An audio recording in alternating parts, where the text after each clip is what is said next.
André Fisch, artiste peintre connu et reconnu, a rêvé pendant plusieurs dizaines d'années de reproduire une œuvre majeure et emblématique qui l'avait fasciné la première fois où il l'avait vue.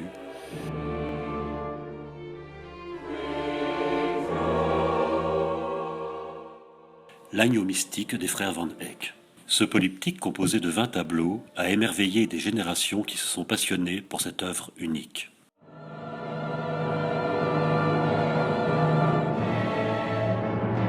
André Fisch a décidé de relever le défi et de réaliser son rêve.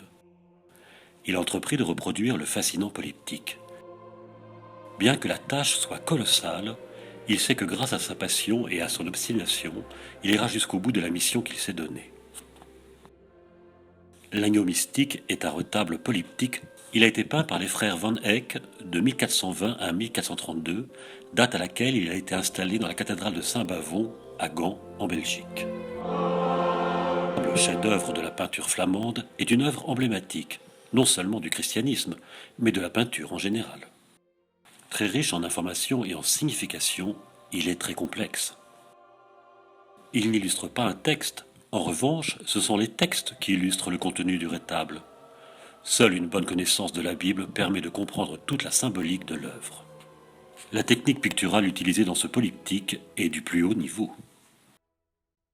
Une seule copie du retable a été faite en 1557 par Michel Coxy pour Philippe II, roi d'Espagne, mais les différents panneaux ont été disséminés dans plusieurs musées. Grâce à leur découverte, les frères Van Eyck ont été parmi les premiers à avoir utilisé la peinture à l'huile. Ils ont trouvé qu'en rajoutant de l'essence de térébenthine dans la peinture à l'huile, celle-ci pouvait enfin sécher. Les frères Van Eyck ont donné naissance aux primitifs flamands. André Fisch a étudié longtemps la peinture des Van Eyck afin de comprendre leur technique.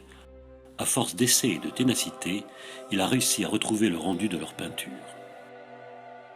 Le retable a été commandé en 1420 à Hubert Van Eyck, décédé en 1426, laissant son frère Jan achever la réalisation du chef-d'œuvre. Constitué de 20 parties peintes sur 10 panneaux de bois de chêne, la dimension du retable fermé est de 3,50 m sur 2,42 m et lorsqu'il est ouvert de 3,50 m sur 4,60 m.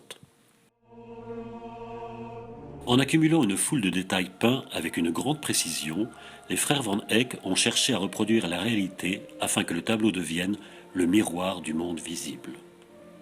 Cette maîtrise technique rappelle l'idée de la peinture miraculeuse qui ne naît pas de la main de l'homme, mais de l'inspiration divine.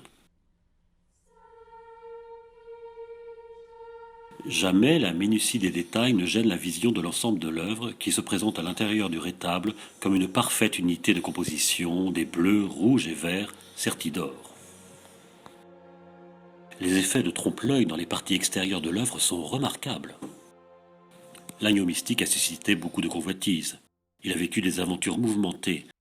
La dernière remontant à la Seconde Guerre mondiale, le chef-d'œuvre a été volé par les nazis. Le retable a malgré tout réussi à traverser les siècles sans trop de dommages. Les moyens d'investigation actuels témoignent que plusieurs interventions ont été faites au cours des siècles. La dernière restauration en cours va rendre au chef-d'œuvre ses couleurs d'origine en éliminant les repeints. À l'époque, le retable était accroché derrière l'autel et se présentait fermé. Les personnages peints dans la grisaille paraissaient être des sculptures. Lors de fêtes, le retable était ouvert et présentait le chatoiement de ses couleurs et l'éclat de la beauté de cette œuvre dédiée à la gloire de Dieu.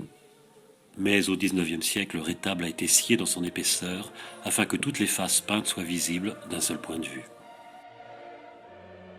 André Fisch va reproduire le retable dans son intégrité en respectant sa structure d'origine ainsi que la technique picturale des frères Van Eyck. Il ne pourra pas, malgré tout, réaliser la copie du retable dans les mêmes conditions et avec les mêmes moyens qu'il y a 6 siècles. Cette copie ne pourra pas être une reconstitution historique pour plusieurs raisons qui la rendent impossible à notre époque. Les générations d'apprentis qui passaient leur temps à broyer les pigments dans l'huile ont été remplacés par des procédés mécaniques. Les couleurs sont aujourd'hui mises dans des tubes. André Fisch utilise des marques de peinture extra fines, composées uniquement de pigments et d'huile de lin, qui offrent des couleurs qui ont presque les mêmes caractéristiques que celles employées par les frères Van Eyck. De même, maintenant, la stabilité des bois contreplaqués remplace avantageusement les bois massifs qui cumulaient les inconvénients de l'assemblage et de l'instabilité. André Fisch prépare ses panneaux de contreplaqué à l'identique de l'époque des Van Eyck, avec de la colle de peau de lapin et de la craie pour l'encollage et l'induction. Autre impossibilité majeure, en 1420 étaient utilisés certains pigments classés aujourd'hui toxiques et inutilisables comme le blanc de plomb, le jaune d'étain. Ils ont été remplacés par des équivalents non toxiques. D'après les informations dont on dispose, 12 ans séparent la fabrication du polyptyque et son inauguration. André Fisch espère mener à bien son projet dans un temps un peu plus court.